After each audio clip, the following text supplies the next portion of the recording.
Hi, everyone, and welcome back to Brian's Horror Corner, and welcome to this horror franchise movie ranking video as part of my January 2024 series, where I've been taking a look at the entire Omen franchise, the Scream Factory box set that I have here.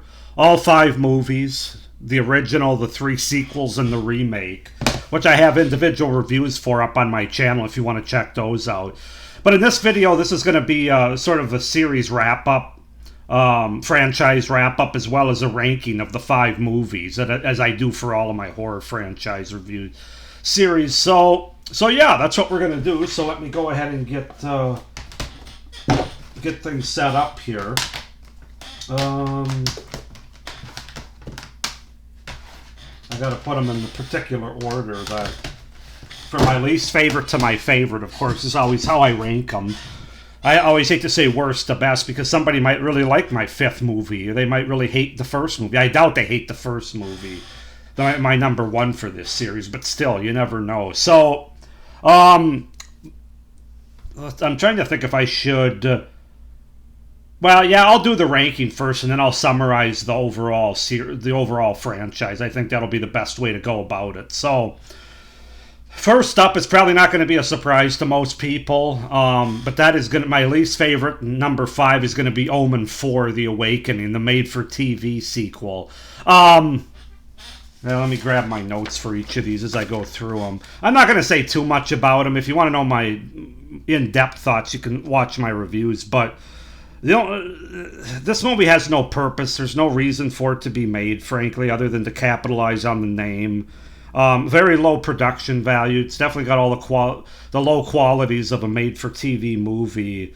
And I just really didn't care that much about the story. So yeah, this is definitely my least favorite of the 5 movies that I watched and reviewed for this franchise. So Omen 4: The Awakening, my least favorite, coming in at number 5. 4 and 3 were kind of tough for me. I kind of went back and forth on which one I wanted to have as 4 and which one I wanted to have as 3. But in looking back at my notes, I had more cons for the one that's going to end up being number 4. And that is going to be Omen 3: The Final Conflict, from 1981. I wanted to like this movie more than I did. I like Sam Neill. I thought he did a good job in the movie. I like the sort of 3-movie trilogy, showing Damien at different points in his life.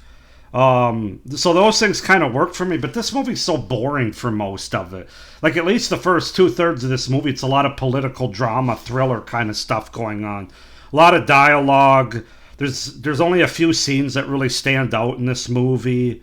And I also don't think it's quite as effective because Damien's not a child anymore. So yeah, I had a lot of problems with the Final Conflict. Therefore, I had to put it at number 4. Even though in some ways it probably serves more purpose than what my number 3 is going to be. It has more of a reason to exist, but I just think they went in the wrong directions for a lot of this movie. So Omen 3: The Final Conflict, number 4.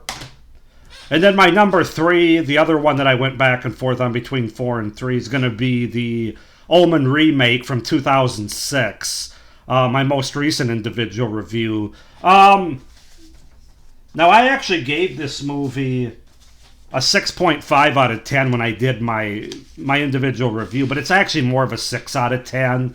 I don't know why I gave it a 6.5, but this movie's fine. I mean, again, like the last, or like what the hell is it called?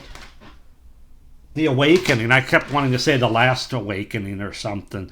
It really doesn't serve much purpose. It's like I said in my review, not a shot-for-shot remake in the same way that the Gus Van Sant Psycho is, but it is a scene-for-scene, script-for-script remake. And I did like the 2 leads, Julia Stiles and Liv Schreiber. That was one thing that I enjoyed about it. But other than that, it just doesn't have any of the charm, the mystery, or the horror of the original movie. The cinematography's good and stuff, and it has some nice effects, but I didn't think some of the characters, some of the performances by side characters were as solid as they were in the original. So yeah, this is just sort of there's a reason this falls right in the middle at number 3. It's not terrible, but it's certainly not great either. So the Omen remake from 2006 is my number 3. And now we get into my top two, which I'm sure you can figure out what they are by now. But number two is going to be Damien, Omen 2 from 1978. And this is the movie of all of them that comes the closest, I think, is the most, has the most purpose. It's the closest to the original, even though it's still not as good as the original in a lot of ways. But I did like the young actor, Jonathan Scott Taylor, who portrayed Damien in this movie. I did like sort of the conflict that he has, at least for a short time in this movie, where he's not sure that he wants this supernatural power that he has when he finds out. And there's a pretty good plot twist as well at the end of the movie that I thought worked pretty well. One of them. It is a lesser than the original movie. It's kind of a retread with a lot of repeated beats. But I'm just trying to look through my notes and see if there's... yeah, it doesn't have the same sense of dread that the first movie had, certainly. But yeah, I mean... I don't know, my lighting's kind of changing, it looks like, on me. Not sure what's going on there. But I enjoy this sequel. I could definitely watch this again, especially if I'm watching the original. This is a I don't want to say it's one of the best horror sequels of all time, because I wouldn't go that far, but it's an adequate sequel to a classic. I guess that's the best way to say it. So number two is Damien, Omen 2. But of course, if you haven't figured out by now, my number one is going to be, not a surprise, the original Omen from 1976. And this movie's fantastic. I really had a good time watching this movie. It was really, it really worked for me on a lot of levels. I enjoyed Gregory Peck, Lee Remick as the leads here. David Warner's in here. Of course, you got some great on-screen kills, some great atmosphere, some sense of dread in this movie that all the other movies were sort of lacking. The score, I mean, what can you say? It's one of the best horror scores of all time, particularly in this movie. Just the way they set up the death scenes. Mrs. Blaylock, played by Billy Whitlaw, is effective and creepy as any side character. The kills are great. I mean, just everything about this movie really works. And as I said, I don't think I ever saw it all the way through, other than maybe once in my life before this review. So yeah, I really enjoyed The Omen. It's a classic for a reason. One of the best 70s horror movies for a reason. So obviously my number one is the original Omen from 1976. So I don't know how much surprise that that provided for you guys as far as my list goes. Like I said, the only spot I was a little tripped up was number 3 and 4. I could definitely see people having Omen 3, The Final Conflict, in front of the Omen remake, but for me, there's just so many problems with Omen 3, just so many disappointments, so I had to put it lower. But it is what it is. As a whole, I wouldn't say this is a great franchise. It's not on the same level as a Friday the 13th or a Halloween, or even a Child's Play for that matter. It doesn't have as many movies, for one thing. But I just don't think it's on that quality of level. But I do think it's definitely higher up than, like, you know, the Wrong Turn franchise or Children of the Corn franchise or some of the other lesser ones. But I enjoy it. I'm glad that I have the Scream Factory box set. I haven't watched all the special features, but they do have some nice special features for all of the movies, all the separate Blu-rays. I think it's a very interesting story, particularly the first 3 movies before they tried to make unnecessary movies or remakes of better movies with the last 2. I think the first 3, the idea was right, not always the execution.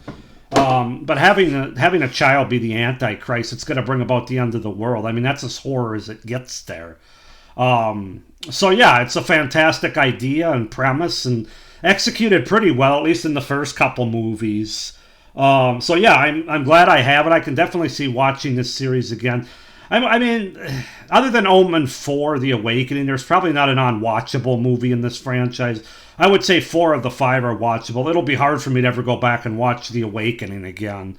It's really going to have to be a marathon where I'm drinking to get through that one. But other than that, there's definitely worse horror franchises out there. So obviously, with that being said, we have the first Omen coming out in April here of 2024 in a few months, which I will be checking out at the theater and having a spoiler-free review as I do for other sequels or remakes or horror movies from a particular franchise, or even ones that aren't part of a franchise. So stay tuned for that in April. So I'm looking forward to see that. Sounds like it's a prequel to the original, so that could be kind of interesting to see where they go. That'll be the sixth movie, I guess, in the franchise. So my expectations aren't terribly high just because it's been so long since even the remake, almost 20 years. So we'll see what happens there. But yeah, I mean, if you're somebody that loves this franchise, especially the original and a couple of the sequels, I'm definitely there with you. If you're somebody that thinks this is the best horror franchise in horror movie history, we got something to talk about. We got something to talk about. So, but no, to each their own. But I think that pretty much wraps up this series, so I don't have too much else to say. I hope you guys enjoyed this entire franchise review series. I thought the Omen franchise was a good way to kick off 2024. I've got a lot of content coming up for the rest of the year. I'll be doing other horror franchises as the year goes on. I'll have an intro video for my February series in a few days here, so stay tuned for that. But yeah, with that being said, I hope you enjoyed this particular ranking and summarizing video for this franchise, as well as all my individual reviews for this franchise. So thank you for watching. I hope everybody's having a good start to the new year, a good first month of 2024. But as always, I almost forgot my plug: notification button, and subscribe to my channel so you don't miss any of my great horror content, starting with February in a few days here. But with all that being said, as always, stay scared. Bye.